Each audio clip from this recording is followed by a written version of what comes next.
ओ शिव नारायण नारायण नारायण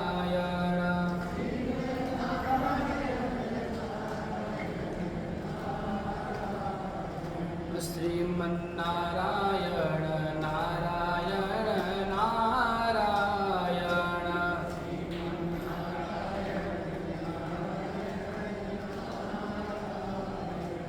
भज मन नारायण नारायण नारायण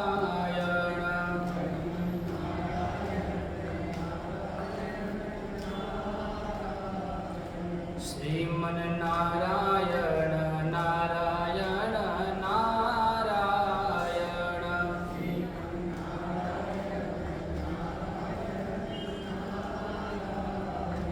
बोले लक्ष्मी नारायण भगवान की श्री काशी विश्वनाथ भगवान की सियावर रामचंद्र भगवान की कृष्ण कन्हैया लाल की जगजननी जगदम्बे मात अनंत बलवंत श्री हनुमान जी महाराज महर्षि श्री वाल्मीकि जी महाराज की कली पावन अवतार गोस्वामी श्री तुलसीदास जी महाराज की श्री सतगुरुदेव भगवान की सत्य सनातन धर्म की अधर्म का प्राणियों में विश्व का गौ माता की गौ हत्या ओम नमः पार्वती पतये हर हर महादेव।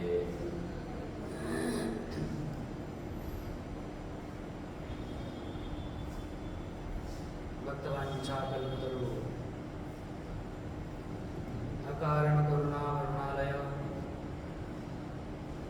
दया सिंधु करुणा सिंधु सच्चिदानंद भगवान परमात्मा के युगल चरणों में प्रणाम। परम पवित्र इस भारत भूमि को वंदन। भारत भूमि में विद्यमान समस्त देवी देवताओं के युगल चरणों में प्रणाम। प्रातः स्मरणीय अर्चनीय वंदनीय श्रोत्रिय ब्रह्मनिष्ठ पूज्यपाद श्री सद्गुरुदेव भगवान के युगल चरणों में प्रणाम करते हुए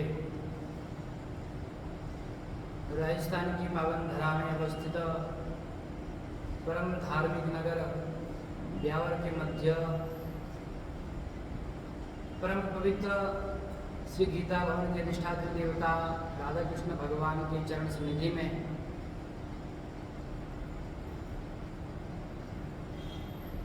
अखिल सृष्टि के कारण स्वरूप प्रभु परमात्मा कौशल्यानंद वर्धन राजेंद्र सरकार के मंगलमय शब्द ब्रह्म रूपी वांग्मय स्वरूप श्रीमद रामचरितमानस ग्रंथराज का बाबा ने आश्रय लेकर अपने इस अमूल्य मानव तन को सार्थक करने के लिए और मानव जीवन का सर्वोत्कृष्ट फल सत्संग प्राप्त करने को समुपस्थित समस्त श्रद्धामयी मातृशक्ति धर्माधुरा के भक्तजन सज्जन गीता भवन के समस्त न्यासीगण बाल गोपाल आप सबके हृदय रूपी अंतःकरण में विराजमान उस परब्रह्म परमात्मा को सादर प्रणाम। जय श्री राम। अत्यंत पावन दिवस हम सबके मध्य में ऐसा परम पवित्र चातुर्मासिक अनुष्ठान के क्रम में यह अवसर उपस्थित हुआ है। और आज परम पवित्र भाव से पूर्णिमा भी है और पूर्णिमा के साथ में रक्षाबंधन का परम पवित्र त्यौहार भी है। तो आप सभी को सर्वप्रथम इस परम पवित्र इस प्रेम के त्यौहार का सौहार्दता के त्यौहार का आपसी परस्पर सद्भावना के त्यौहार की बहुत बहुत हार्दिक शुभकामनाएं देता हूँ। और इस परम पवित्र त्यौहार को हम लोग बड़े प्रेम भाव से मनाएं, सद्भावना से मनाएं। ये रक्षाबंधन इसके शब्दों में ही इसका संपूर्ण अर्थ छिपा हुआ है। रक्षा बंधन, रक्षा के लिए बंधन, क्योंकि अथवा बंधन की रक्षा, दोनों अर्थ कर सकते हैं इसका। इसका धार्मिक अर्थ भी हम लोग देखते हैं, आध्यात्मिक अर्थ भी देखते हैं। धार्मिक और सांस्कृतिक इस रूप में कि एक परम पवित्र भाव से बहन और भाई का जो रिश्ता होता है, उसमें भ्राता अपनी भगिनी की रक्षा के लिए, जब भगिनी उसको रक्षा सूत्र बांधती है तो वचन देता है कि संपूर्ण जीवन किसी भी प्रकार की परिस्थिति हो, आर्थिक, राजनीतिक, किसी प्रकार की, समस्त प्रकार की परिस्थिति में मैं आपकी रक्षा के लिए सज्ज हूँ। अथवा बहन बड़ी है तो बहन भाई की रक्षा के लिए वचन देती है। ये तो हो गया धार्मिक और सांस्कृतिक रूप से भी कि एक दूसरे के साथ में सद्भावना से युक्त होकर हम लोग मनाते हैं। और पौराणिक भी इसका बड़ा सुंदर वर्णन आता है। जिस समय भगवान वामन अवतार लेकर के इस धरा पर आए, उस समय भगवान ने बलि की परीक्षा के लिए 3 पग भूमि मांगी और 3 पग भूमि लेने के पश्चात उस बलि को पाताल का राज्य दिया। और उस समय भगवान ने कहा कि बलि मांगो, वरदान मांगो। तो बलि ने कहा ठीक है प्रभु, वरदान मैं यही मांगता हूँ कि आप सदैव मेरे सन्निकट ही रहे। और महाराज बलि ने भगवान को द्वारपाल बना करके रख दिया। तो देखो भगत के वश में भगवान है। यही अपना वृतांत भी चल रहा है कि भगत के प्रेम के वशीभूत होकर के परमात्मा क्या क्या रूप धारण करते हैं। तो उस बलि के प्रेम के वशीभूत होकर परमात्मा उसके द्वारपाल भी बन करके रह गए। अब द्वारपाल बन गए कि सृष्टि में जो है वैकुंठ में कौन विराजमान हो, माता लक्ष्मी को जानकारी हुई। तो माता लक्ष्मी ने कहा अच्छा ठीक है, कुछ योजना बनाई जाए। तो उस समय माता लक्ष्मी ने जाकर के राजा बलि को रक्षा सूत्र बांधा। और रक्षा सूत्र बांधते समय कहा, बलि ने कि बहना आप कुछ मांगिए मेरे से। तो यही मांगती हूँ कि आप जो है मेरे ठाकुर जी को मुक्त कर दो। तो येन बद्धो बलि राजा दानवेंद्रो महाबलः तेन त्वाम अनुबदनामि रक्षे माचल माचल। इस श्लोक रक्षा सूत्र बांधते समय भी विप्र देवता सदैव इसका उच्चारण करते हैं। तो कहा जिस रक्षा सूत्र के बल से बलि राजा को बांध दिया, बलि राजा को माता लक्ष्मी ने रक्षा सूत्र बांधा और बांधने के पश्चात उससे वरदान मांगा और भगवान वैकुंठादिनाथ विष्णु भगवान भी वहां से मुक्त हुए। इसका वर्णन एक और आता है कि द्रौपदी ने भी भगवान कृष्ण के अंगुली पर एक वस्त्र सा बांधा था। तो उस समय भगवान ने कहा कि देवी यह वस्त्र नहीं है, ये रक्षा सूत्र है। तो जब समय आएगा तो मैं आपकी संपूर्ण रूप से सहायता करूंगा, रक्षा करूंगा। तो वही भगवान ने द्रौपदी की भी रक्षा की थी जिसमें चिरहरण हुआ। तो ये भी एक रक्षा सूत्र का ही वर्णन आता है भिन्न भिन्न स्थानों पर। और विशेष करके यह है परम पवित्र भाव से सद्भावना का, परस्पर प्रेम का, आपस में एक दूसरे की सहायता का त्यौहार है। चाहे भाई भाई को बांधे, चाहे बहन भाई को बांधे। इसमें हमें संदेश क्या मिलता है?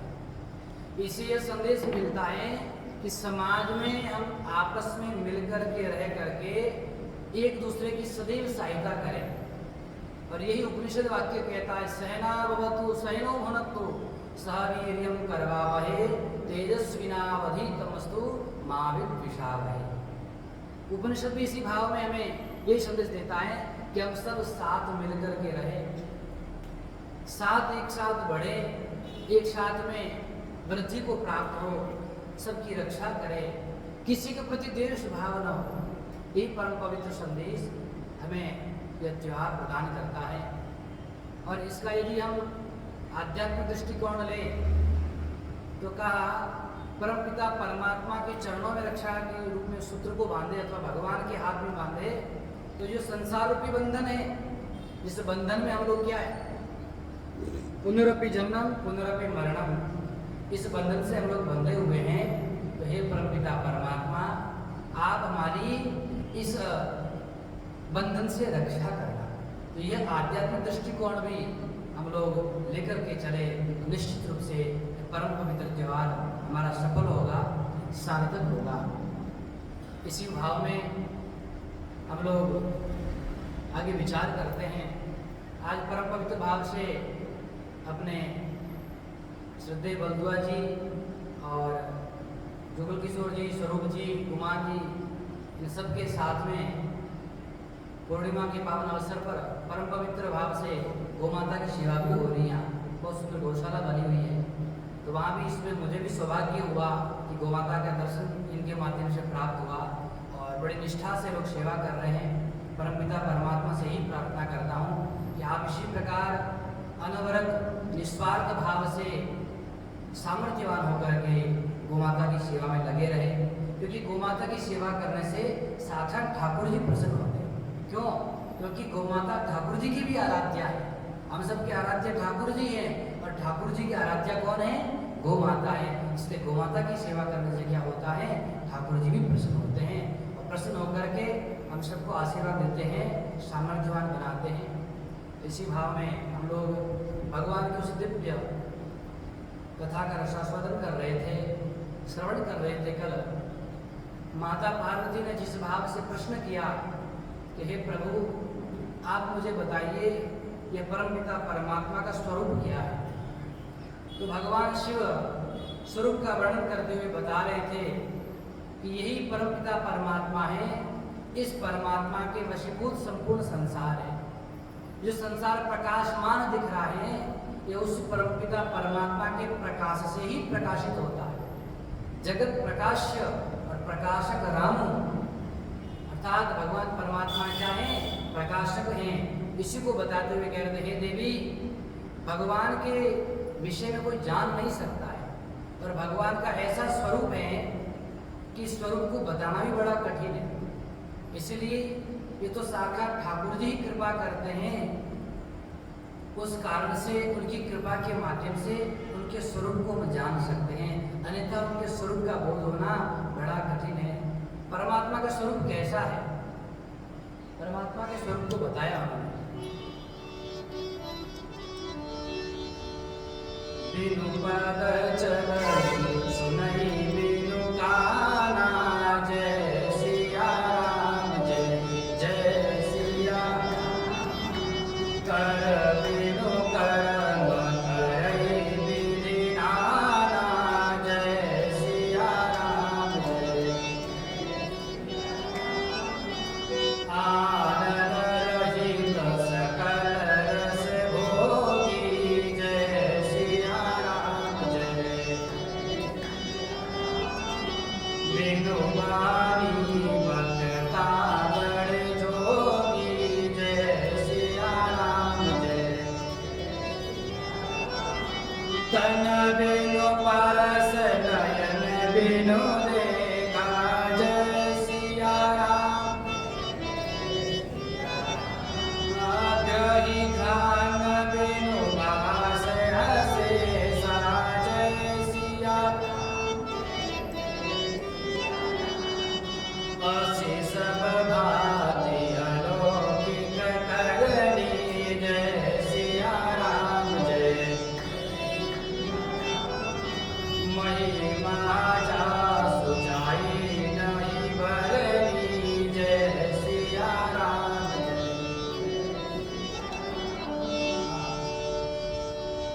परमपिता परमात्मा के दिव्य स्वरूप को बताया। क्या बिना नेत्र के देखते हैं, बिना पैरों के चलते हैं, बिना हाथों के कार्य करते हैं और बिना कान के सुनते हैं महाराज, बिना मुख के बोलते हैं, बिना वाणी के बोलते हैं और बिना जीवा के संपूर्ण रसों का स्वादन करते हैं, आस्वादन करते हैं और बिना शरीर के ही सबको स्पर्श कर लेते हैं, बिना नासिका के सब कुछ ग्रहण कर लेते हैं। इसलिए परमपिता परमात्मा की दिव्य स्वरूप का जो वर्णन है वह तो हम कर नहीं सकते। प्रकार से अलौकिक है, अकथनीय है, अकल्पनीय है, अद्भुत है और आश्चर्यजनक है। कैसे आश्चर्यजनक है? बिना नेत्र के हम देख सकते हैं क्या? नेत्र की तो आवश्यकता है, लेकिन परमपिता परमात्मा कहते हैं हम सबको देख रहा है। हम लोग क्या कहते हैं? कण कण में भगवान है। इसके दो भाव हैं, एक तो प्रश्न हो गया, उत्तर भी हो गया। कण कण में भगवान है भाई, किस किस में भगवान है? और कहा कि कण कण में भगवान है, अर्थात सब में भगवान है। तो परमपिता परमात्मा सब में विद्यमान है। जब सब में विद्यमान है तो देखते भी सब जगह। आप में विद्यमान तो आपकी नेत्रों से देख रहे हैं, इसलिए भगवान को क्या कहा? सहस्त्राक्ष सहस्त्रपाद। सहस्त्राक्ष अर्थात हजार नेत्रों वाले हैं। समस्त प्रकार से परमात्मा के इंद्रियों की कोई गणना भी नहीं है।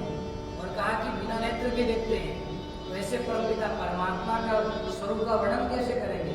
जिनकी इंद्रियां नहीं और शरीर नहीं, स्वरूप नहीं, तो जानेंगे कैसे? भगवान शिव ने कहा अस सर्वघात अलौकिक करने, उनकी महिमा का जो वर्णन तो कोई कर ही नहीं सकता। सब प्रकार से परमात्मा की अलौकिक ही करनी है। लेकिन देवी, आपने जो पूछा था ना, क्या कि वही कौशलाधीश राघवेंद्र सरकार जिनका वेद पुराण कथन करते हैं, परमार्थवादी जिनका चिंतन करते हैं और जिनका मैं नाम जप करता हूँ, वे कोई अलग नहीं है। ये सारा स्वरूप वर्णन भी उन्हीं का ही है। जही निमिका वही वेद बुध, चाई धरई मुनि ध्यान, सोई दशरथ सुत भगत हित, कौशलपति भगवान। यदि वही कौशलपति भगवान है, वो कौशलेंद्र वही राघवेंद्र सरकार है जिनके बारे में आपने प्रश्न किया, कोई अलग नहीं है। यही भी भगवान है जिनका नाम लेकर के, देखो भगवान शिव जी कहाँ विराजमान रहते हैं? काशी में। तो काशी में रहकर के मरते हुए जीव को मुक्ति में यदि प्रदान करता हूँ, तो भी इसी राम नाम का आश्रय लेकर, इसी राम नाम, इसी तारक मंत्र को लेकर के मैं सबको मुक्ति प्रदान करता हूँ। ये वही नाम है। और वही परमपिता परमात्मा क्या है? सोई प्रभु मोर चराचर स्वामी, सोई प्रभु मोर चराचर स्वामी, रघुवर सब ओर अंतर्यामी। जय सिया राम, जय सिया राम। वही परमपिता परमात्मा इस समस्त संसार के चर अचर के स्वामी हैं, जो दशरथ के घर जन्म लिए हैं राघवेंद्र सरकार, और मेरे भी वही स्वामी हैं, अंतर्यामी हैं। और देवी, इनके नाम की महिमा तो पहले हम लोगों ने बताई है, लेकिन भगवान शिव और कह रहे देवी को, यदि भगवान राघवेंद्र सरकार के नाम को यदि बरबस भी कोई लेता है, कैसे? बरबस अर्थात जबरदस्ती भी कोई किसी को लेवाता है नाम, तो भी उस व्यक्ति की मुक्ति हो जाती है, इसमें कोई संशय नहीं। कैसे लोग माने जबरदस्ती? तो किसी को क्रोध आ गया, मैं क्रोध में भी किया दिया। एक महात्मा जी गए किसी व्यक्ति के पास में, वो व्यक्ति कभी नाम लेता ही नहीं था, लेकिन उसके भाई ने बुलाया, संतों को भोजन पानी कराया। जैसे संत भगवान भोजन पानी कराने आए, वो जाकर के कमरे में जाकर के अपना दरवाजा बंद कर दिया। ये महात्मा है कि दिमाग खाएंगे, राम नाम कहने के लिए कहेंगे और मेरे को चिड़ बहुत है, मैं राम नाम लेने वाला नहीं, बंद कर दिया। अब उसके भाई ने कहा महाराज मेरा भाई ऐसा नास्तिक है, कभी भगवान का नाम नहीं लेता, और तो और आप आए तो दरवाजा बंद करके अंदर भाग गया। महात्मा ने कहा कोई बात नहीं, पहले प्रसाद तो पाए हम शांति से, फिर इसको देखेंगे। ठीक है, प्रसाद पाया और प्रसाद पाने के बाद भी आधा घंटा राम राम करने लगे। सुनेगा तो सही, ऐसे नहीं। फिर उसके बाद में दरवाजा खुला, बोले बाहर महात्मा लोग गए, महात्मा ने कहा उसको बोलो हम लोग गए। और जैसे दरवाजा खोला, महात्मा ने पकड़ा उसको साइड से, कहाँ भागता है? महात्मा जी पहलवान थे बिल्कुल हष्ट पुष्ट, और पकड़ दिया उसको, बोले राम बोल। बोले मैं नहीं बोलने वाला महाराज, कुछ भी करो, मैं बोलने वाला नहीं राम। बोले राम बोलता है कि नहीं? बोले मैं कुछ नहीं बोलूँगा। फिर तीसरी बार कहा, बोले राम बोल दे। कहता महाराज कुछ भी कहो, मैं राम बोलने वाला। बोले चलो तुम्हें राम बोल तो दिया कि राम बोलने वाला नहीं हुआ। तो इस प्रकार से भी यदि कोई लोग क्या करे, भगवान का नाम ले लेते हैं महाराज, तो उनका भी क्या हो जाता है, उद्धार हो जाता है। ये देवी, ये राम नाम की बड़ी महिमा है। विवश हो जासु नाम नर कही, जय सिया राम जय जय सिया राम, जन्म अनेक रचित अवधाई, जय सिया राम जय। सादर सुमिरन जय नर करई, सादर सुमिरन जय नर, भगवारी दिगो पद इव तरहि, भगवारी दिगो पद इव तरहि। का जो व्यक्ति बरबस जबरदस्ती के लिए नाम ले लेता है महाराज, तो उसके अनेकों अनेक जन्म के किए गए पाप सारे के सारे नष्ट हो जाते हैं। और जो लोग यदि सादर आदर पूर्वक भगवान का नाम लेंगे, स्मरण करेंगे, उनकी क्या गति होगी? बोले उनकी गति ऐसी होगी जिस प्रकार से हम लोग कहीं जाते हैं और गौ माता का जो पद होता है ना, गोपद, खुर जो होता है, क्या कहते हैं, खुरी कहते हैं ना, तो खुर रखा हो तो क्या उस खुर को पार करने में कठिनाई होती है क्या? सहज रूप से पार हो जाते हैं उस खुर से, आवश्यकता नहीं।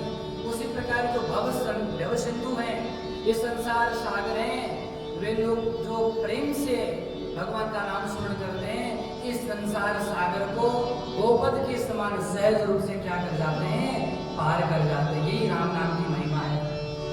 हे देवी, इस भगवान राम की कथा का वर्णन तो मैं कर नहीं सकता हूँ, क्योंकि अनंत है। इस अनंत को कहना बड़ा कठिन है, और इसी को कैसे मैं वर्णन करूँ, किस प्रकार से आपको बताऊं।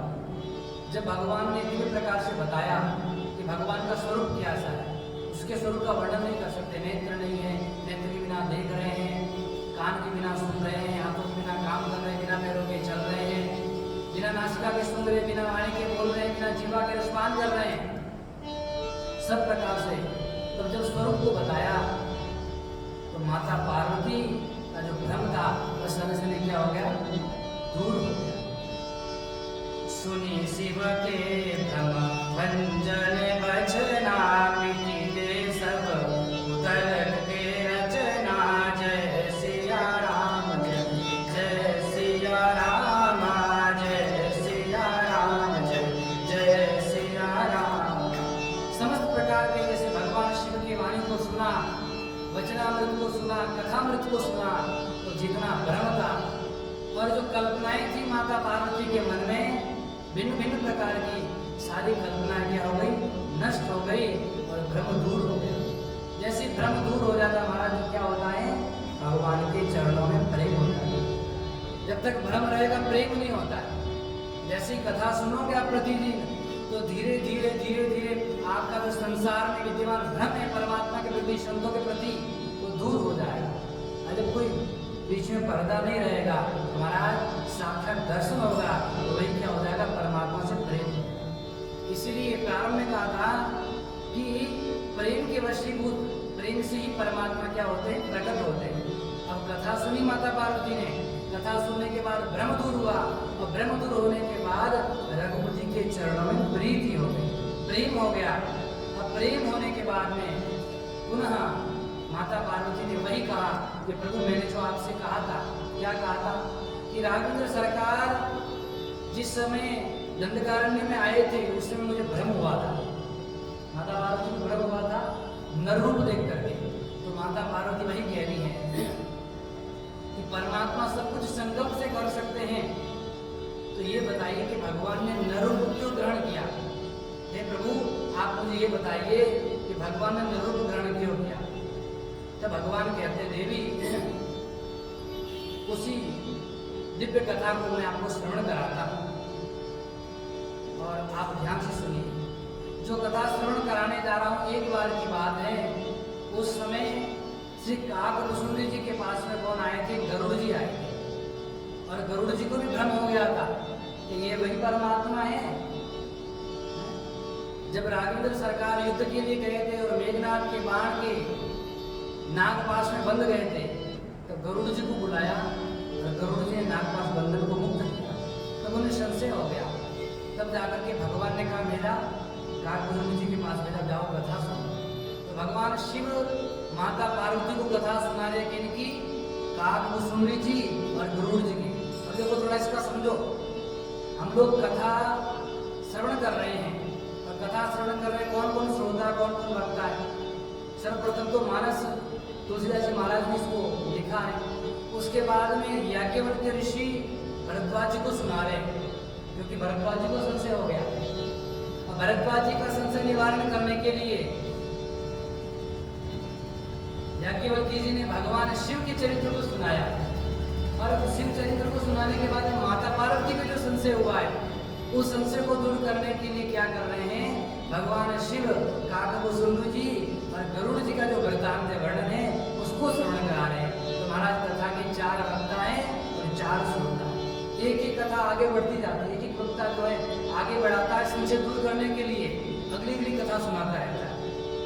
तो भगवान शिव भी कह रहे हैं, सुनो सुर कथा भवानी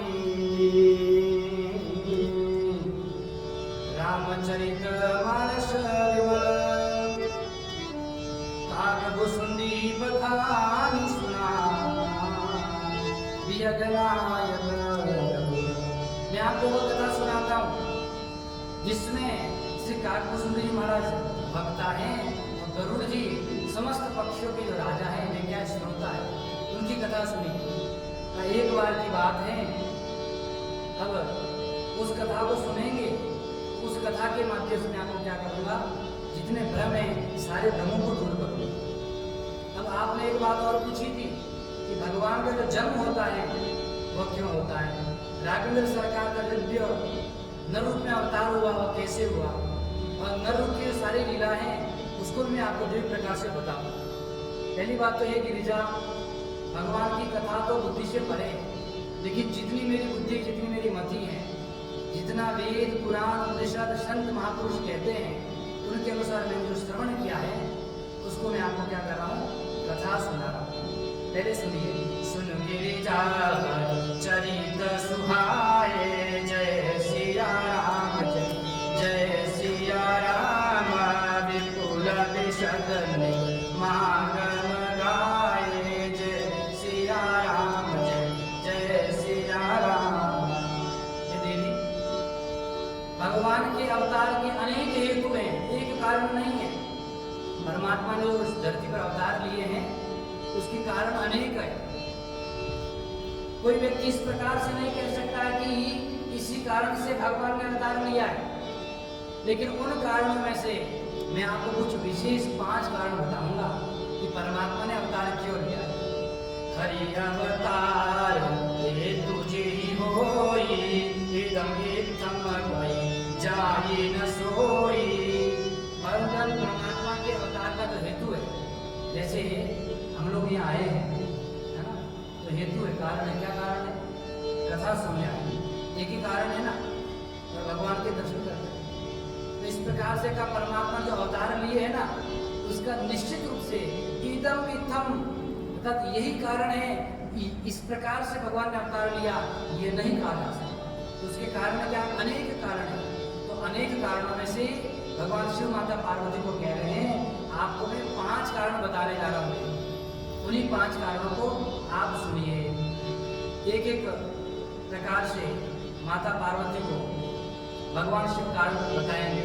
सबसे पहला कारण क्या है, दूसरा कारण क्या है, इस प्रकार से धीरे धीरे सब कारणों को भगवान शिव निवेदित कर रहे हैं। कथा प्रारंभ हो ही गई है।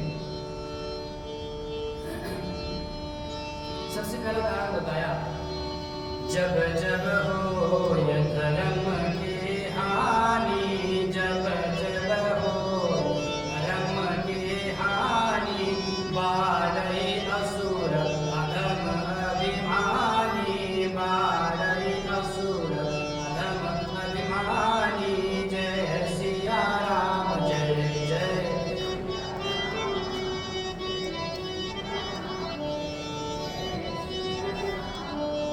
सबसे पहले कहा कि जब जब धर्म की हानि होती है, महाराज धर्म की हानि कब होती है? जब संसार में अधर्म की वृद्धि हो जाती है।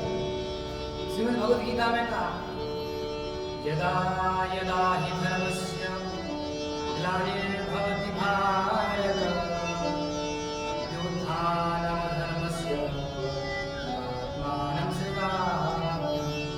परमात्मा अपने आप को इस पृथ्वी इस धरा पर कब अवतरित करते हैं? जब जब धर्म की हानि अर्थात अधर्म की वृद्धि हो जाती तभी तो धर्म की हानि होगी। जैसे दो रेखाएं हैं, है ना, दो रेखाएं समान है। अब इस दो रेखाओं में से इस रेखा को मैंने बढ़ा दिया तो क्या इसकी हानि होगी? कम होगी क्या? ये तो उतनी ही है, लेकिन अधर्म की क्या होगी? वृद्धि होगी। उसी प्रकार देखो धर्म क्या है? धर्म परमात्मा का साक्षात, परमात्मा स्वयं धर्म स्वरूप है। रामो विग्रहवान धर्म, लेकिन अधर्म भगवान परमात्मा की क्या है? पीठ है। अधर्म क्या है? भगवान की पीठ है। अब हम लोग क्या कहते हैं? जयकारा लगाते हैं ना, धर्म की जय हो, अधर्म का नाश हो। नाश हो का मतलब क्या है? अधर्म हमेशा के लिए नष्ट थोड़ी होगा, क्योंकि परमात्मा की पीठ है तो कभी नष्ट नहीं हो सकती है। तो अधर्म क्या है? छिप करके अधर्म तो होता ही है। अधर्म के बिना देखो सृष्टि में दोनों चीज है, धर्म अधर्म पाप पुण्य दोनों ही है। इन दोनों से मिलकर सृष्टि बनी है, तो कभी भी अधर्म संपूर्ण रूप से नष्ट नहीं हो सकता। तो संस्कृत में इसका अर्थ करते क्या है? नाश का अर्थ क्या है?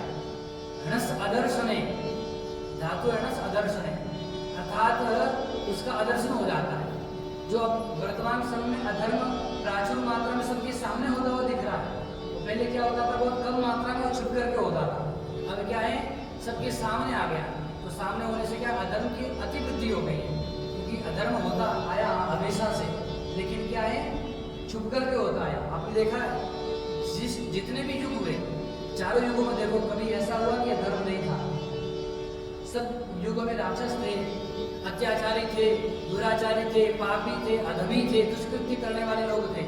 लेकिन प्रत्येक युग में उनकी क्या हो गई? सीमा बढ़ती गई। सतयुग में कम था, त्रेता युग में थोड़ा और बढ़ गया, फिर द्वापर में और बढ़ गया, और कलयुग में तो महाराज कुछ कहा ही नहीं जा सकता। तो यह जब जब अधर्म की अतिवृद्धि होती है अर्थात धर्म की हानि होती है, उस समय परमपिता परमात्मा स्वयं किसी न किसी रूप में अवतरित होते हैं। अब मैंने पहले निवेदन किया था कि परमात्मा दो प्रकार से आते हैं। एक तो नित्य रूप से परमात्मा संसार में आते हैं, और एक नैमित्तिक रूप से आते हैं। जो नैमित्तिक रूप में आते हैं वही रामकृष्ण के रूप में अवतरित होते हैं, परशुराम के रूप में, बलराम के रूप में, वराह अवतार, वामन अवतार, मत्स्य अवतार, कच्छप अवतार, अनेक रूप। ये सब क्या नैमित्तिक है। और नित्य कैसे हैं? संत जो होते हैं साक्षात भगवान की क्या है? अनुग्रह विग्रह है।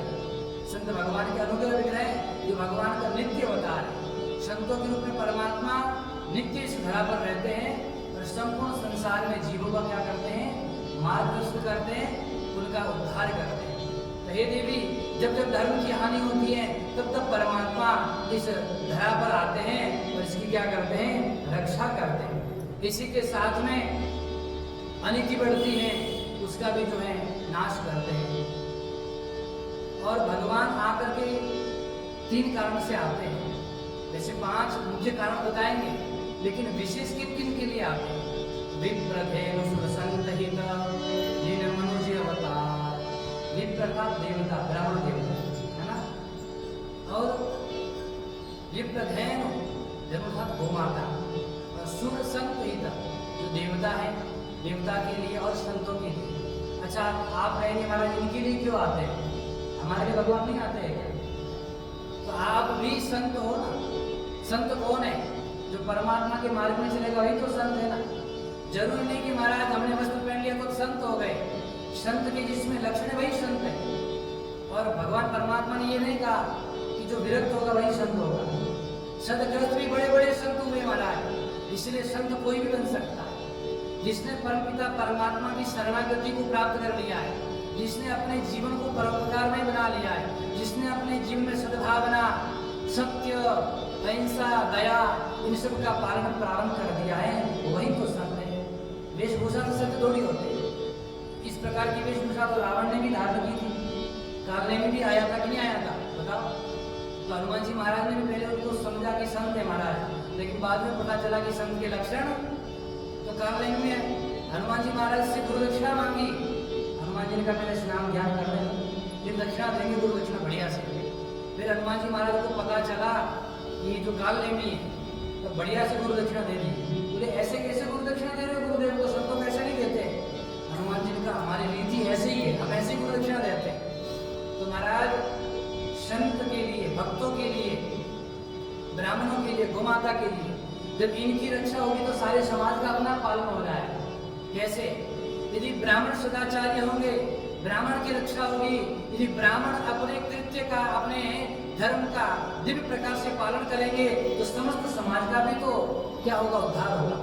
अच्छे ब्राह्मण होंगे तो ब्राह्मण समाज को क्या लगाएंगे, सत्कर्म में लगाएंगे, सद्धर्म में लगाएंगे, सदाचरण में लगाएंगे, क्योंकि ब्राह्मण के पास ज्ञान है और ज्ञान के माध्यम से, अपने आचरण के माध्यम से वे क्या करेंगे, संपूर्ण समाज का हित करते हैं। और संत भी क्या करते हैं, संत भी अपने जीवन में तपस्या के माध्यम से, साधना के माध्यम से क्या करते हैं, लोगों का उपकार करते हैं। इसलिए इनकी भी रक्षा हो गई, गोमाता की भी रक्षा हो गई। अच्छा, गोमाता की रक्षा होगी तो उससे क्या होगा हमारा? देखो हमारी भारतीय सनातन संस्कृति में कितने संस्कार हैं? 16 संस्कार।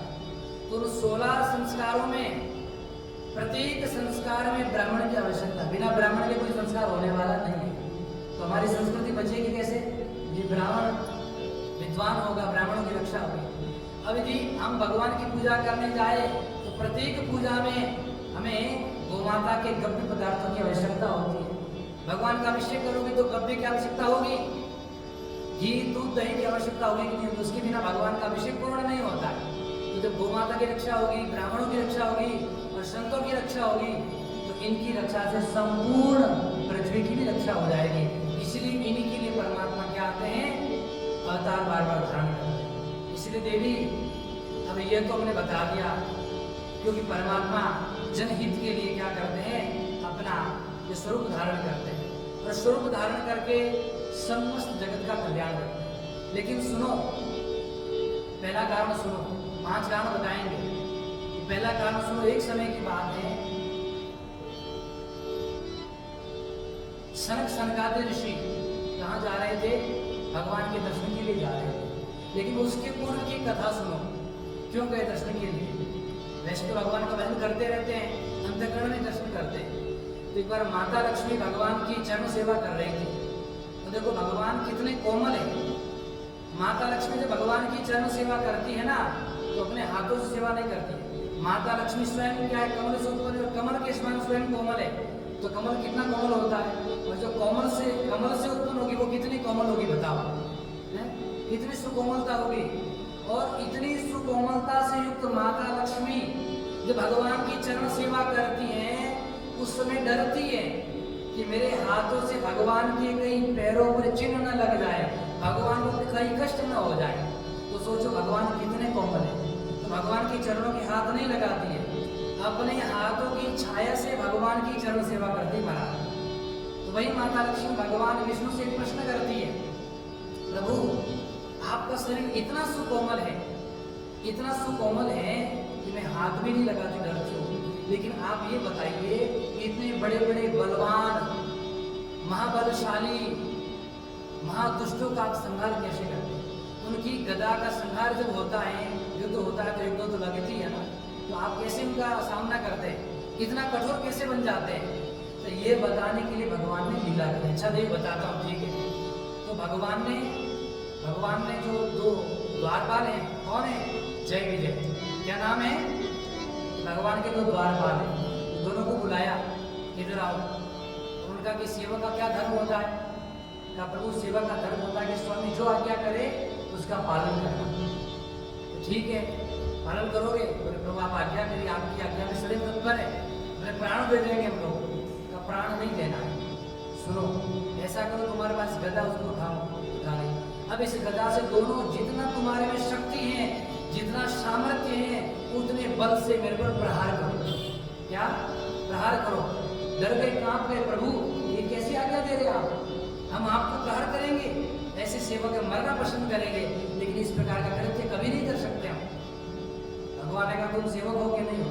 तू है, लेकिन प्रभु इस आज्ञा का पालन, तो ठीक है जाओ, जो काम दिया वो करो, द्वार पे जाओ, जो आज्ञा। चले गए। भगवान ने जो ठान लिया है उसको कोई रोक सकता है क्या? बताओ। तो भगवान ने बड़ा दिव्य सुगंधित मंदार पुष्प माला पहनी हुई थी, तुलसी की माला मकरंद की, इतना सुंदर सुगंधित थी। उस सुगंध को सनकादिक ऋषि के पास में भेजा अपने संकल्प के माध्यम से। और जैसे सनकादिक ऋषि अपना ध्यान कर रहे थे, मनन कर रहे थे, इतनी सुंदर सुगंध कहाँ से आई, दिव्य। तब पता चला उस सुगंध का पीछा करते करते भगवान हरि के द्वार तक आए, यहीं से सुगंध आ रही है। और इसे दर्शन करने के लिए भगवान के द्वार पर खड़े हुए द्वारपालों से कहा कि हमें भगवान का दर्शन करना है।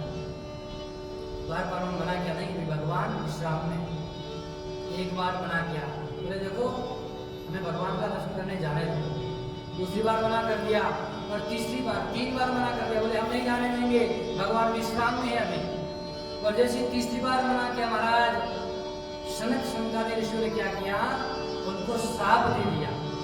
भय निशाचर जाइते महावीर बलवान, कुंभकर्ण रावण सुभद्र विजयी जगदा। उन दोनों को श्राप दे दिया कि तुमने भगवान के पास जाने के लिए हमें रोका है, और जो भगवान के पास जाने के लिए रोका वो कौन सा कृत्य है, राक्षस का कृत्य है। कोई संत होगा, भक्त होगा तो भगवान के पास जाने के लिए रोकेगा नहीं, रोकने वाला राक्षस होता है। इसलिए हम तुमको श्राप देते हैं, तुम 3 जन्म पर्यंत राक्षस की योनि में प्राप्त होगे, तुमको राक्षस की योनि प्राप्त होगी, जाओ। सनकादिक ऋषियों ने ऐसी श्राप दिया महाराज। और श्राप देते ही तुरंत भगवान भी उधर दौड़े आए कि मेरे भक्तों को श्राप मिला है। भगवान आए, भगवान को सनकादिक ऋषियों ने प्रणाम किया, तो प्रणाम करके सनकादिक ऋषियों को अपने मन में संकोच हुआ, अरे हमने भगवान की गणों को श्राप दे दिया, बहुत बड़ा अपराध हुआ। तो भगवान ने कहा, ये सनकादिक ऋषियों कोई चिंता की बात नहीं है, आप परेशान मत होइए, ये मेरी इच्छा के अनुसार ही हुआ। लेकिन अब आपने श्राप दे दिया है तो अपने भक्तों के उद्धार के लिए 1 बार नहीं, 2 बार नहीं, 3 बार नहीं, 4 बार मैं अवतार धारण करूंगा, लेकिन इनका उद्धार करूंगा। इसलिए अपने भक्तों के उद्धार के लिए परमात्मा अवतार धारण करते हैं। तो एक कारण तो ये हुआ कि जय विजय को श्राप दिया, और श्राप देने के कारण क्या हुआ महाराज, भगवान ने उनके उद्धार के लिए अवतार। अब जय विजय को जो श्राप दिया, यही जय विजय 3 बार राक्षस बने 3 योनियों में। कौन कौन से? सबसे पहले हिरण्यकश्यप और हिरण्याक्ष, नाम सुना है ना। तो हिरण्यकश्यप हुआ और हिरण्याक्ष हुआ। हिरण्याक्ष के समय भगवान कौन आए, वराह अवतार लिया परमात्मा ने, और वराह अवतार लेकर के हिरण्याक्ष का क्या किया, उद्धार किया। और हिरण्यकश्यप का जब उद्धार करना था, उसमें भगवान किस रूप में आए, वो लोग नृसिंह रूप में, वो नृसिंह भगवान की नृसिंह अवतार और वराह अवतार, उसमें 2 लिए। तत्पश्चात यही जय विजय महाराज रावण और कुंभकर्ण के रूप में आए। रावण और कुंभकर्ण के रूप में किस युग में आए, त्रेता युग में। और त्रेता युग में भगवान ने इनके उद्धार के लिए कौन सा अवतार लिया था, रामचंद्र जी के रूप में अवतरित हुए। और उसके बाद में शिशुपाल और दंतवक्त्र के रूप में, इस युग में द्वापर युग में दंतवक्त्र और शिशुपाल के रूप में।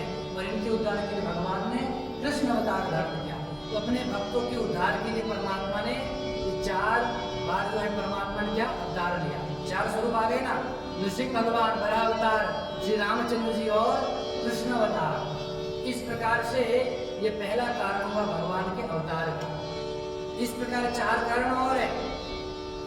उन दोनों को मुक्ति देने के लिए भगवान ने क्या किया, 4 बार जो अवतार लिया। यही ब्रह्म पिता परमात्मा ने अवतार धारण किया। उसके बाद में महाराज एक समय की बात है, जिस समय भगवान महादेव उस समर में थे, जिस समर में एक महाबली महाबलवान जालंधर नाम का राक्षस हुआ है। और जालंधर की पत्नी थी वृंदा, परम तपस्वी थी, परम सती थी और परम पतिव्रता थी। अपने पति की रक्षा के लिए सदैव भगवान की साधना में लगी रहती थी। तो वो जालंधर राक्षस बड़ा बलवान था, इतना बलवान था, इतना बलवान था कि सारे देवता तो हार गए। साक्षात भगवान महादेव युद्ध के लिए आए, उसका संहार करने के लिए। लेकिन भगवान महादेव भी उस युद्ध में जीत नहीं पाए। बहुत समय पर्यंत उनका युद्ध चलता रहा, अनंत समय पर्यंत। अब भगवान विष्णु के पास में जाकर के कहा कि प्रभु, ये राक्षस नहीं मारा जा रहा है, इस राक्षस को मारने के लिए कोई उपाय किया जाए। तब जाकर के भगवान ने क्या किया, एक लीला रची। एक कल्प सुर देखी दुखारे, जय सिया राम, जय जय सिया राम, समर जरंदर सन सब हारे, जय सिया राम, जय शंभु कीन संग्राम अपारा, जय सिया राम, धनुज महाबल मरई न मारा, जय सिया राम। भगवान महादेव ने भी खूब प्रयास किया, लेकिन उस राक्षस का वध करना बड़ा कठिन हो गया था, उसको मारना बड़ा कठिन हो गया। तो महाराज कैसे मारा जाए? क्या उनकी जो पत्नी थी परम सती थी, वह यदि अपनी उपासना से उठ जाए, उसके यदि सतीत्व को भंग कर दिया जाए, उसकी आराधना को रोक दिया जाए, तो इस महाबली महाअसुर का जो बल है वह कम हो जाएगा। और ऐसी बल कम होगा तो भगवान शिव इसका क्या कर लेंगे, संहार कर लेंगे। योजना बनाई भगवान विष्णु ने, भगवान शिव ने, ब्रह्मा जी ने मिलकर के कैसे किया जाए। तो वृंदा साधना में बैठी थी, आराधना कर रही थी, पूजा कर रही थी, और पति को संग्राम के लिए विदा कर दिया, जाइए आप। जैसे गए और इधर ये साधना में बैठी, कहा जब तक आप नहीं आएंगे तब तक मैं साधना से उठने वाली नहीं। और उस देवी वृंदा का इतना बल था महाराज, देखो कितना सतीत्व में, आपके पातिव्रत्य धर्म में कितना बल है। साक्षात भगवान भी मारना चाहे तो मार नहीं सकते। और इसी की कथा आती सती सावित्री की, है ना, जो यमराज के पास में गया हो पति देवता, उसको भी खींच के लेके आ जाए, इतना बल है पातिव्रत्य धर्म में। इसलिए माताएं दिव्य रूप से अपने उस धर्म का यदि पालन करती हैं तो निश्चित रूप से साक्षात परमात्मा भी आ जाते हैं। कहाँ आए थे, याद है ना, माता अनुसुईया ने, इसकी बड़ी दिव्य सुंदर कथा है, कभी श्रवण कराए। तो पतिव्रता धर्म में इतनी दिव्य निष्ठा से श्रद्धा से लगी हुई थी, तो भगवान ने एक योजना बनाई। तो भगवान विष्णु क्या है, उस जालंधर का स्वरूप बना करके उस देवी वृंदा के सामने आए। जैसे ही वृंदा के सामने स्वरूप बना करके आए महाराज, वृंदा ने सोचा अपने पति देवता आ गए हैं, और पूजा से खड़ी हो गई, उनको प्रणाम करने के लिए गई। जैसी पूजा से खड़ी हुई, प्रणाम करने के लिए गई, उधर उस असुर जालंधर का बल कम हो गया, और बल कम होते ही भगवान शंकर ने उसका संहार कर लिया। बोले शंकर भगवान, असुरों का संहार करना पड़ता समय से। तो इसलिए जालंधर के कारण भी भगवान ने एक बार क्या किया, अवतार में दिव्य रूप में आए। किस रूप में आए? अब जैसे महाराज उस देवी को पता चला, कुछ समय बाद उस जालंधर का सर आकर के उसके पास में गिरा, वो समझ गई मेरे साथ में छल हुआ है, कपट हुआ है, मुझे धोखा दिया गया है, मुझे छला गया है। छल गई तार उतासु प्रभु सुर कारज कीन, जब ते जानु मरम तब साप को। उसी समय देवी वृंदा को बहुत क्रोध आ गया महाराज, और क्रोध के वशीभूत होकर के जैसे पता चला कि भगवान विष्णु ने मेरे साथ छल किया है, कपट के द्वारा मेरे पति को मारा है। उसी समय देवी वृंदा ने श्राप दिया और कहा कि जिस प्रकार आपने मेरे पति का वध किया है, मुझे छल से जो इस प्रकार मेरे पति से अलग किया है, आपको भी एक बार जन्म लेना पड़ेगा, नरदेह लेना पड़ेगा। एक जन्म कर कारण एहा, जे लगी राम धनी न लनेहा, प्रति अवतार कथा प्रभु केरी, सुनो मुनि बरनि कभी न गने। यह भी अवतार है राम कथा, क्योंकि वियोग हो गया, आपको भी वियोग लेना पड़ेगा। और इसी समय महाराज भगवान जैसे उसने श्राप दिया, क्या बन गए, परमात्मा पत्थर बन गए, मूर्तिमंत हो गए, और चारों और हाहाकार मच गया, देवता त्राही त्राही करने लगे। अब क्या होगा, भगवान हमारा उद्धार करने गए थे, खुद ही बंद गए, अब कैसे होगा। तो देवताओं ने आकर के प्रार्थना की देवी से, भगवान शिव ब्रह्मा जी ने, देवी अब आप जो है कुछ करो। तो उस समय देवी ने पुनः भगवान को कहा कि ठीक है, आपके स्वरूप को मैं पुनः प्रदान करती हूँ। लेकिन उसी समय महाराज जब शालिग्राम की पूजा करते हैं ना, आज घर घर में शालिग्राम जी विराजमान है, तो उसी देवी के कारण शालिग्राम भगवान का अवतार हुआ। बोले शालिग्राम भगवान। और तब भगवान ने कहा, गंडकी नदी में शालिग्राम जी स्वयं प्रकट होते हैं वहां, और आप देखेंगे तो अपने आप परमात्मा के अंदर भिन्न भिन्न स्वरूप होते हैं। कच्छप अवतार हो, शिवलिंग हो, अलग अलग धनुष आकार हो, सब स्वरूप उस शालिग्राम में परमात्मा की ऐसी कृति है कि अपने आप स्वरूप बन जाते हैं।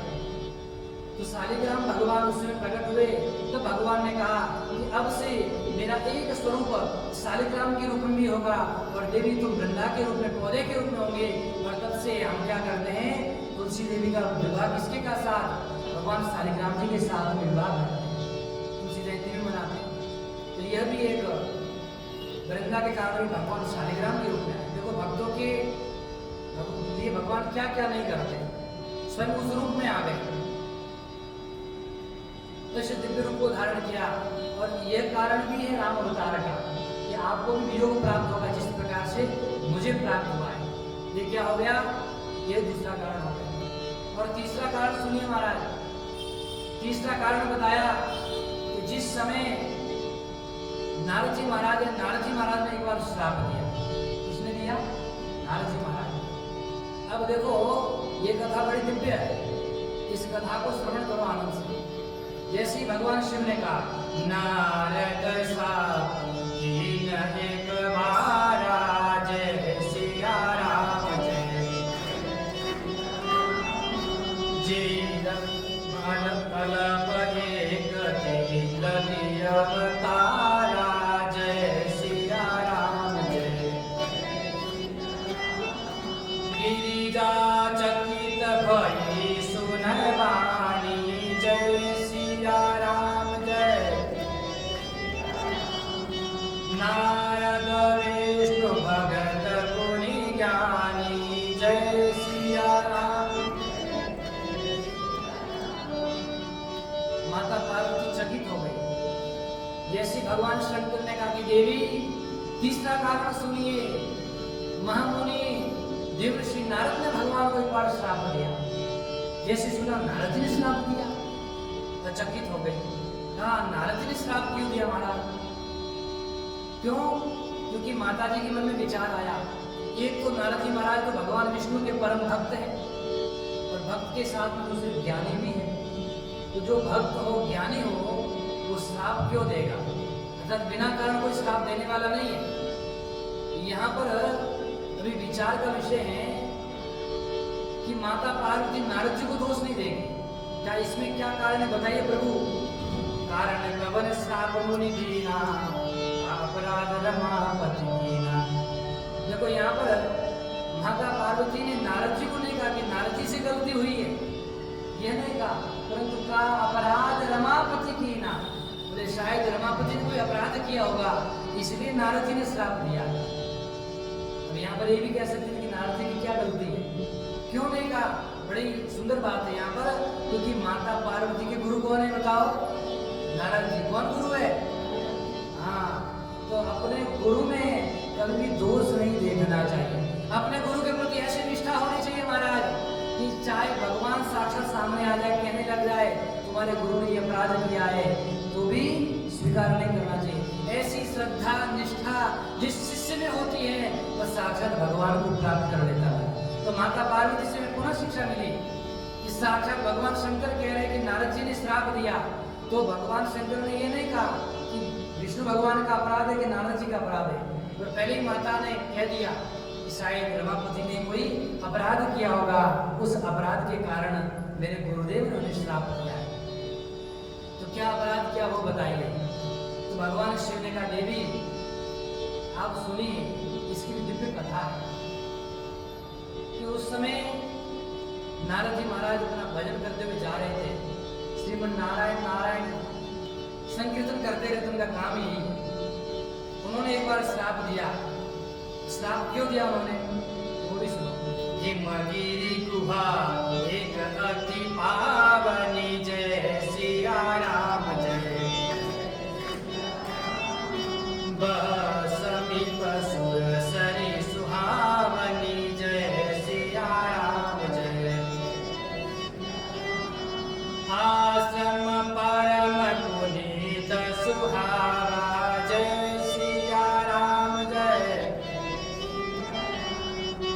देखी देव ऋषि मन अति भावा, जय सिया। एक समय की बात है, श्री नारद जी महाराज हिमाचल की ओर जा रहे थे, हिमगिरी की ओर गए और उन्होंने देखा अत्यंत सुंदर परम पवित्र भाव से सुंदर बगीचा है और सुंदर नदी बह रही है। इतना सुंदर प्राकृतिक वातावरण देखा, उसका सौंदर्य देखा, उसकी शांतता को, सहजता को देखा और देखते उनका मन रख गया। साधु महात्मा को क्या चाहिए? शांत वातावरण चाहिए, सुंदर प्रकृति चाहिए। प्रकृति को, उस दिव्य आनंद को लेकर के स्वयं भगवान का नाम लेकर के आनंदित होते हैं। वहाँ श्री नारद जी महाराज गए और उनका मन लग गया। हमारा क्या मन लगा? भजन करने के लिए मन लगा। लेकिन यहाँ पर एक प्रश्न है। क्या प्रश्न है महाराज? कि नारद जी महाराज ध्यान में कैसे बैठ गए? क्योंकि उनको श्राप दिया है। नारद जी महाराज को भी श्राप है। किसने श्राप दिया? यहाँ सबको एक दूसरे को श्राप मिला हुआ किसी न किसी द्वारा, ताकि सब लोग क्या मर्यादा में रहे। मर्यादा के लिए क्या है? अनुशासन बनाया गया है। कोई भी हो, भगवान भी अछूते नहीं श्राप से। क्या अद्भुत हमारी दिव्य लीला है। यहाँ भगवान ने खुद गलती की है, तो भगवान ने भी गलती का प्रायश्चित किया। तो कितनी दिव्य हमारी संस्कृति है, कितना दिव्य हमारा वैदिक साहित्य संस्कृति और कितना दिव्य हमारा धर्म है। ऐसा नहीं कि महाराज बड़े पद पर आ गए तो गलती कर सकते हैं। भगवान ने स्वयं गलती की है तो क्या मैं स्वीकार करता हूँ मेरी गलती है। बताओ भक्त क्या श्राप देना चाहो? तो नारद जी महाराज को भी श्राप मिला हुआ है। किसने दिया था? दक्ष प्रजापति ने श्राप दिया था महाराज कि आप एक क्षण में वो धुली वेला होती है ना, उस समय, उस वेला की जितना समय होता है उतने समय पर्यंत ही आप एक स्थान पर रह सकते हो। उससे अधिक समय पर आप ठहर नहीं सकते महाराज। लेकिन जो भगवान का स्मरण करता है तो अच्छे अच्छे श्राप विफल हो जाते हैं। सुमिरत हरि श्राप गति बाधी, जय सिया राम जय। सज विमल मन लागी समाधि, जय सिया राम जय। जैसे हरि का स्मरण किया महाराज, वो श्राप की गति भी बाधित हो गई, वो श्राप रुक गया। और जैसे श्राप की गति बाधित हो गई, नारद जी महाराज की समाधि लग गई, भगवान के भजन में लग गए। और ऐसी समाधि लगी महाराज, ऐसी समाधि लगी कि जितने देवता थे सारे देवता अनेक प्रकार से चिंता करने लगे महाराज। क्या करने लगे? चिंता करने लगे, परेशान हो गए महाराज। क्यों परेशान हो गए? क्योंकि देवताओं की हमेशा विशेषता है। क्या विशेषता है? कि कोई भी साधना करता है, तपस्या करता है, उपासना करता है, तो इन लोगों के मन में यह आता है कि मेरा आसन छीन न ले। देवताओं की जो है, क्या कहते हैं ना, देवता की तुलना गोस्वामी जी किससे करते हैं? श्वान से करते हैं, कुत्ते से करते हैं। जिस प्रकार से कुकुर क्या करता है, हड्डी होती है ना, जहाँ हड्डी मिलती है उसको लेकर के भागता है और उस हड्डी को चबाता है। तो हड्डी में तो कोई रक्त है नहीं, मांस है नहीं, तो हड्डी को जैसे चबाता है तो हड्डी बड़ी कठोर होती है। कठोर होने के कारण उस कुकुर के मसूड़ों से खून आने लग जाता है। जैसे खून आता है उसको लगता है हड्डी से ही रक्त आ रहा, बढ़िया हड्डी है हमारा। जितना चबाता रहता है उसका खुद का खून आता रहता है। तो कहा तुलसीदास जी महाराज ने, इंद्र भी उसी प्रकार है। अच्छा, तो कुकुर जैसे हड्डी लेके भागा, बैठा था एक जगह, तो शेर आया, शेर पास से गुजर रहा था। तो कुकुर ने सोचा कि शेर मेरे हड्डी को लेकर के भाग जाएगा, तो वहां से आगे के भागने लग गया। महाराज शेर उसकी हड्डी को लेके क्या करेगा? शेर का स्वयं सामर्थ्य है कि जब वो चाहेगा तो किसी भी पशु का क्या करेगा? शिकार कर लेगा और अपना ताजा ताजा भोजन कर लेगा। लेकिन कुकुर को लगता है, उसकी सोच ही ऐसी है कि हो सकता है मेरी हड्डी के लिए मेरे पास आ रहा हो। तो उसी प्रकार इंद्र जो है ना, उसकी भी तुलना कुकुर से की है। उसके पास दिया हुआ है स्वर्ग, उसका भोग करता रहता है। और जैसे वो देखता है कि कोई संत महात्मा साधना कर रहा है, तपस्या कर रहा है, उसको लगता है मेरा सिंहासन प्राप्त करने के लिए ही कर रहा है। इसीलिए वो येन केन प्रकार में क्या करता है? उपासना, साधना, ऋषि मुनियों की भंग करने के लिए लगा रहता है। नारद जी महाराज तो स्वयं सिंह स्वरूप है, उनको इंद्र की आवश्यकता आवश्यकता नहीं है, किसी पद की आवश्यकता नहीं है। अरे वे चाहे तो ब्रह्मा पद भी उनको सहज रूप से मिल जाता है भगवान की कृपा से। तो सहज समाधि लगी तो सारे देवता डर गए। मुनि गति देखी सुरेश डेराना, काम बोली कीन सन्माना। कामदेव को बुलवाया, कामदेव जी देखो मामला गड़बड़ हो रहा है। क्या गड़बड़ हो रहा है राजा जी बताओ। बोले देखो एक महात्मा है ना, वैसे तो इनके पास खूब शक्ति है लेकिन और तपस्या करते हैं, इसका मतलब मेरा पद जो है खतरे में है। अब मेरा पद गया तो आप लोग कहाँ जाओगे, आपकी गाड़ी डगमगाती है। आजकल का जो विषय है हम लोग देखिए राजनीति में क्या होता है, ये राजनीति नहीं महाराज, राजनीति किसे कहते हैं समझना चाहिए इस विषय को। नीति है ऋषियों की, नीति किसकी है, ऋषियों ने नीति बनाई है। कैसी नीति बनाई है, समस्त लोक कल्याण के लिए ऋषियों ने एक नीति बनाई है कि राजा शासन किस प्रकार से करे, प्रजा का पालन कैसे होगा, कितना कर लेना है, कितना लोगों की सेवा करनी है, लोगों के लिए क्या सुविधा करनी है। ऋषियों ने नीति बनाई है और राजा को उस नीति पर शासन करने के लिए कहा। इसीलिए पहले क्या होते थे, राजगुरु होते थे, अर्थात राजा राजगुरु के पास में आते थे, प्रभु कोई नीति में गड़बड़ी तो नहीं होनी है, मैं पालन अच्छी प्रकार से कर रहा हूँ कि नहीं कर रहा हूँ। तो नीति ऋषियों की होती थी और उस नीति के अनुसार राज्य शासन चलता था, उसको कहते थे राजनीति। आज राजनीति नहीं है, आज तो केवल स्वार्थ नीति है। अपने स्वार्थ की पूर्ति के लिए बस किसी भी लोगों को कैसे भी करके हराना है, उसको परेशान करना है। और लोग क्या करते हैं, जब पद पा लेते हैं तो महाराज आजकल की जो घटना सुनने में आती है, इतना दुख होता है कि साक्षात क्या शब्द कहें, व्यासपीठ से ज्यादा कहना भी उचित नहीं है, क्या कहेंगे इन लोगों को। तो इन लोगों ने केवल स्वार्थ की नीति बना दिया है और स्वार्थ की नीति के वशीभूत गौ माता पशु पक्षियों का सबका चारा खा जाते हैं लोग, मानव का तो छोड़ दो, सबके हित का खा जाते हैं। और क्या करते हैं, अपने परिवार को ही पालते पोषते पड़े। और आपको विशेष बात बताऊं मैं, सावधान करूं सज्जनों, जो व्यक्ति किसी गरीब का, किसी दीन का, किसी दुखी का धन हड़प लेता महाराज, उस समय तो उसको अच्छा लगता है कि मेरे पास पैसे आ रहे हैं। लेकिन मैं आपको अनुभव बताऊं अपने जीवन का, जिस समय मैं हरिद्वार में था, वहां अध्ययन कर रहा था बाल्यकाल की अवस्था में, तो उस समय हम जाते थे मनसा देवी दर्शन के लिए, हर की पौड़ी इत्यादि, तो साइकिल से जाया करते थे। तो उसमें रिक्शा वाले जो होते थे ना, मजा करते थे, बेचारे सब जगह जाते थे, लोगों को छोड़ते थे और पुलिस वालों ने इनकी एंट्री बंद कर रखी थी। और यदि गलती से चले गए बेचारे तो इनकी साइकिल के जो टायर थे पेचकस से वो पंचर कर देते थे। वो गरीब बेचारा 2 रोटी कमा रहा खाने के लिए, अब वो पंचर करने के लिए कितना कहाँ से पैसा लाए। और ऐसे ही जो अधिकारी लोग होते थे वे आदेश देते थे। और ऐसा एक अधिकारी, और वो था लखनऊ में, वो पैसा कमाता था और उनकी पत्नी भी थी हेडमास्टर। लेकिन भगवान ने कैसी उनको गति प्रदान करी, इतना पैसा है, लेकिन उनको एक पुत्र दिया, और वो भी ऐसा पुत्र दिया महाराज विकलांग दिया। तो जो व्यक्ति बेईमानी का धन चुराते, हड़पते हैं, दिन दुखियों को परेशान करते हैं, वो धन कोठी बना लेंगे, लेकिन उनके पुत्रों को निश्चित रूप से भुगतना पड़ेगा, वो कोई बचेगा नहीं।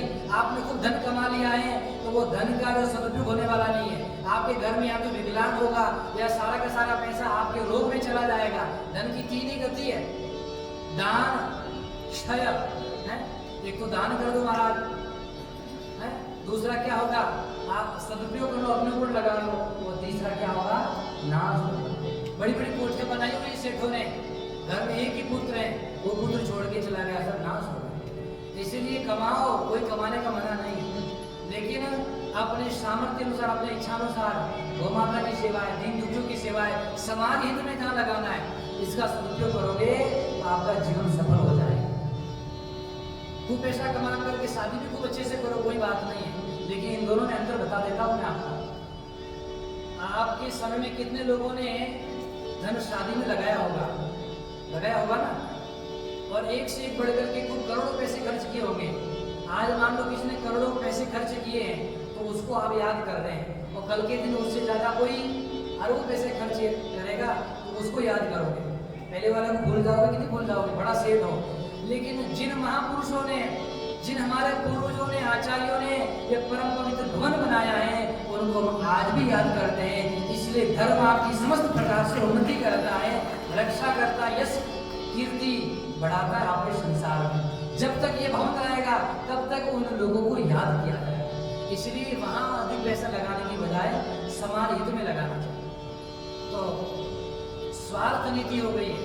देवता भी स्वार्थी है, देवता भी क्या है? स्वार्थी है।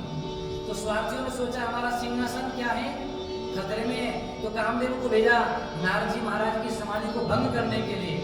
और जैसे कामदेव गया महाराज, कामदेव ने जाकर के अनेक प्रकार से नारद जी को त्रास दिया, दुखित किया, और अपनी समस्त माया जो थी उस काम रूपी माया का प्रभाव किया। लेकिन किसी भी प्रकार के लालच में नारद जी महाराज की समाधि भंग नहीं हुई। सुना सिर मन महुआ सीतासा चत देव ऋषि मम पूरे बासा। जय सिया राम जय सिया राम जय सिया राम। जय कामी लोलुप जग माई। जय सिया राम जय। कुटिलता कई सब हिड़ाई। जय सिया राम जय सिया राम। कामदेव गया और उसने जाकर के अनेक प्रकार से महाराज अपनी माया का क्या किया, प्रसार प्रचार किया। जितनी अप्सराएं थी रंभादिक सारी अप्सराओं को ले गया, लेकिन नारद जी महाराज पर कोई किसी प्रकार का कोई प्रभाव नहीं हुआ। अनेक प्रकार से प्रयास करने के बाद में कामदेव हार गया, और हारने के बाद में महाराज क्या किया, नारद जी महाराज को हाथ जोड़ दिया कि महाराज मैंने अपनी सारी माया का प्रभाव किया, लेकिन आप पर कोई प्रभाव नहीं हुआ। तो किसने बचाया? तो बड़ रखवार रमापति जासु। जिसके स्वयं भगवान रक्षक हैं, उसको कोई न माया न कोई लोभ लालच, कोई उसको अपने पद से क्या है विचलित नहीं कर सकता है। तो ऐसा कह करके हार मान करके वहां से चला गया। अब जाने के बाद में प्रणाम जब किया कि नारद जी महाराज प्रणाम, तो नारद जी महाराज ने क्रोध भी नहीं किया। कामदेव ने और कहा महाराज आप तो बड़े तपस्वी है, आपको क्रोध भी नहीं आया, मैंने आपकी तपस्या भंग करने का प्रयास किया। भगवान शिव ने क्या किया था? क्रोध किया था, मुझे भस्म कर दिया था। अब नारद जी की थोड़ी प्रशंसा भी कर दी। जैसी थोड़ी प्रशंसा हुई, नारद जी महाराज को भी धीरे धीरे धीरे धीरे रोग होने लगा। क्या होने लगा? रोग होने लगा। रोग की शुरुआत धीरे ही होती है ना, कैंसर होता है ना तो धीरे धीरे होता है। जो लोग तंबाकू गुटखा सेवन करते हैं महाराज, पहले तो खूब अच्छा लगता है। क्या लगता है? अच्छा लगता है, बढ़िया चबाते रहते हैं खूब दिन भर जो है। इससे ठीक तो पशु है, पशु तो बेचारे कुछ टाइम तक चबाते हैं और शांत हो जाते हैं, ये दिन भर चबाते रहते हैं, तो रोग धीरे धीरे पकड़ता है। तो नारद जी महाराज का रोग यहाँ से शुरू हुआ। अब रोग धीरे धीरे शुरू होगा, जब कैंसर बहुत बड़ा हो जाएगा ना, तब आगे जाकर के कौन? भगवान ऑपरेशन करेंगे, बड़े डॉक्टर को बुलाया जाएगा। पूरा जो है क्या करेंगे हम, जब रोगी को कहाँ ले जाते हैं? ऑपरेशन थिएटर में ले जाते हैं ना, तो आगे जाकर के ऑपरेशन थिएटर तैयार करेंगे। तो अब नारद जी को धीरे धीरे मन में आने लगा, हाँ मैंने काम को तो जीत लिया। अब महाराज संसार में जो व्यक्ति फर्स्ट होता है ना, तो देखते हैं कि संसार में फर्स्ट कौन है। स्कूल में कंपटीशन होता है, तो कहते हैं कि अगली बार मुझे फर्स्ट आना है, तो फर्स्ट वाले को देखो। अब जब धीरे धीरे पास में आओगे, उसकी तरफ आपकी दृष्टि होती है कि इसको मैं पीछे करूँगा। हाँ, जब पीछे करने लग जाते हो या पीछे कर दिया है, तब क्या होता है? उस व्यक्ति के पास में जाकर के कहते हो, उसको विशेष मिठाई बांटते हैं, अच्छा उसका आदर करते हैं। अब इस बार हमारा भी स्कूल फर्स्ट नंबर आया, अच्छा उसको जरूर बताया कि जो पहले फर्स्ट था। तो नारद जी महाराज को भी क्या हो गया? काम को जीत लिया, और साथ में क्या? क्रोध को भी जीत लिया। अब दो चीजें जीत ली है। अब जीतने के बाद में बड़े आनंदित हो रहे हैं। आनंदित होकर के अब कल जाएंगे भगवान शिव के पास। कहाँ जाएंगे?